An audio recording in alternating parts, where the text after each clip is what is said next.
বঙ্গোপসাগরে সৃষ্ট ঘূর্ণিঝড় ফিনজাল নিয়ে বাংলাদেশের শঙ্কার কিছু নেই বলে নিশ্চিত করেছে আবহাওয়া অফিস। একই সাথে ঝড়টি ভারতের তামিলনাড়ুতে আঘাত হানতে যাচ্ছে বলেও জানিয়েছে তারা। তবে আবহাওয়া বৈরী থাকায় বঙ্গোপসাগরে অবস্থানরত নৌকা ও ট্রলারকে সাবধানে চলাচলের নির্দেশ দেওয়া হয়েছে। এদিকে ঝড়ের প্রভাব কেটে গেলে ডিসেম্বরের প্রথম সপ্তাহ থেকে সারা দেশে শীতের তীব্রতা বৃদ্ধি পাবে বলে জানিয়েছে আবহাওয়া অফিস। আরও জানাচ্ছেন মেহেদি হাসান। দক্ষিণ পশ্চিম বঙ্গোপসাগরে সৃষ্ট গভীর নিম্নচাপটি ঘূর্ণিঝড়ের রূপ নিয়ে উত্তর পশ্চিম দিকে এগিয়ে যাচ্ছে। ঝড়টির নাম দেয়া হয়েছে ফিনজাল, তবে এটির গতিমুখ বাংলাদেশের দিকে নয়। ঝড়টি এগিয়ে যাচ্ছে ভারতের তামিলনাড়ুর উপকূলের দিকে। শনিবার ভোর 6টায় ঘূর্ণিঝড় ফিনজাল চট্টগ্রাম সমুদ্র বন্দর থেকে 1650 কিলোমিটার দক্ষিণ পশ্চিমে, কক্সবাজার সমুদ্র বন্দর থেকে 1605 কিলোমিটার দক্ষিণ পশ্চিমে ও মংলা সমুদ্র বন্দর থেকে 1505 কিলোমিটার দক্ষিণ পশ্চিমে অবস্থান করছিল।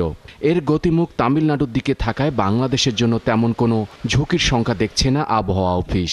তবে উত্তর বঙ্গোপসাগর ও গভীর সাগরে অবস্থানরত সব মাছ ধরার নৌকা ও ট্রলারকে পরবর্তী নির্দেশ না দেওয়া পর্যন্ত উপকূলের কাছাকাছি থেকে সাবধানে চলাচল করতে বলা হয়েছে। এর ফলে বাংলাদেশে তেমন একটা প্রভাব পড়বে না। আগেই আপনাদেরকে বলেছি যে বিশেষ করে খুলনা, বরিশাল বিভাগ এবং চট্টগ্রামের কোথাও একটু অতি সামান্য বৃষ্টি হতে পারে, আকাশ মেঘাচ্ছন্ন থাকতে পারে। এদিকে বঙ্গোপসাগরে তৈরি হওয়া এই ঝড় কেটে গেলে ডিসেম্বরের প্রথম সপ্তাহ থেকে সারা দেশেই বাড়বে শীতের তীব্রতা।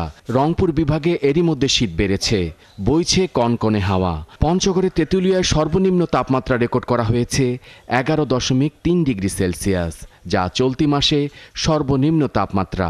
ধীরে ধীরে সারা দেশেই তাপমাত্রা কমে আসবে। তাপমাত্রা 10 ডিগ্রি সেলসিয়াসের যদি নিচে নামে তখন আমরা তাকে বলি শৈত্যপ্রবাহ।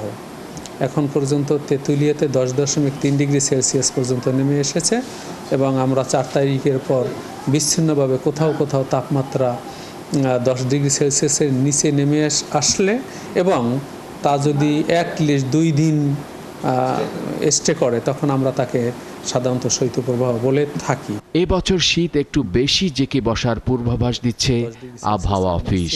নেমে আসার সম্ভাবনা তৈরি। মেহেদি হাসান, 71, ঢাকা।